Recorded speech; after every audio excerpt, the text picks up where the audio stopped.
Bismillahirrahmanirrahim. Assalamualaikum warahmatullahi wabarakatuh.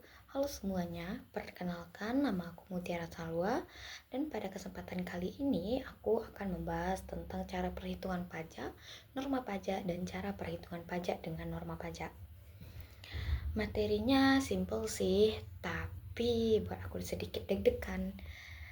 Nah, kita akan membahas ini secara pelan-pelan agar mudah dipahami ya. Kita bahas dulu ke latar belakangnya. Jadi, di Indonesia kita pakai sistem self-assessment, yang artinya wajib pajak tuh dikasih kepercayaan buat ngitung pajak dan ngelaporin pajaknya sendiri. Tapi nyatanya nggak semua orang bisa bikin pembukuan rapi, terutama pelaku usaha kecil atau yang kerjanya freelance. Makanya dibuatlah metode khusus biar mereka tetap bisa hitung pajak tanpa ribet. Nah, kita masuk ke materi, yaitu cara perhitungan pajak.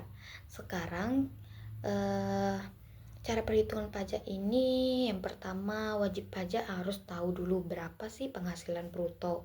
Ini semua penerimaan sebelum dikurang apapun. Kedua, dari bruto itu kita hitung penghasilan neto. Caranya kurangi dengan biaya-biaya yang diperolehkan. Setelah dapat netonya, kita kurangi lagi dengan PTKP atau penghasilan tidak kena pajaknya. Nah, hasilnya itu namanya PTKP, penghasilan kena pajak. Lalu yang terakhir, PKP. PKP ini dikenakan dengan tarif progresif, mulai dari 5% sampai 35%, tergantung jumlah penghasilannya. Gampang kan? Nah, selanjutnya kita masuk ke norma perhitungan. Selain cara hitung normal, ada juga yang namanya norma perhitungan penghasilan neto atau NPPN. Ini tuh kayak jalan pintas buat menghitung penghasilan neto tanpa ribet pembukuan. Jadi tinggal pakai persentase tertentu sesuai jenis usaha dan lokasi usahanya.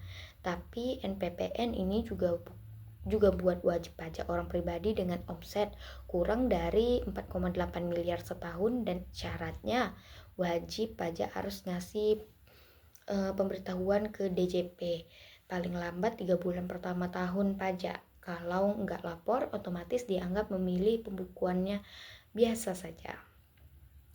Lalu kita masuk ke cara perhitungan pajak dengan norma perhitungan. Sekarang gimana sih cara perhitungan pajak kalau pakai norma? Pertama, tentuin dulu kamu masuk sektor usaha yang mana, karena setiap sektor punya presentasi norma yang beda-beda. Yang kedua, kita hitung penghasilan bruto selama 1 tahun. Setelah itu tinggal pakai rumusnya penghasilan neto sama dengan penghasilan bruto dikali persentasenya NPPN.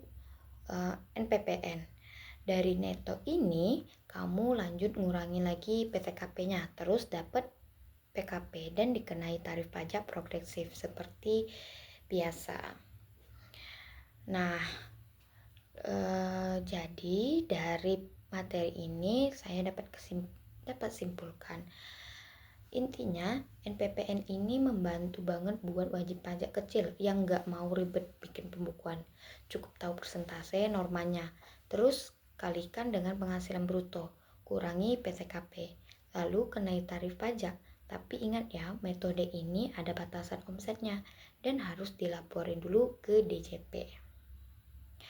Oke, itu dia penjelasan singkat dari aku, tapi insya Allah lengkap tentang cara perhitungan pajak dan penggunaan norma pajaknya ini. Semoga penjelasan ini membantu kalian yang lagi belajar perpajakan atau lagi menyiapkan tugas menjadi lebih mudah. Nah, sekian presentasi dari saya. Saya akhiri. Wassalamualaikum warahmatullahi wabarakatuh. Mohon maaf jika ada salah kata. Terima kasih.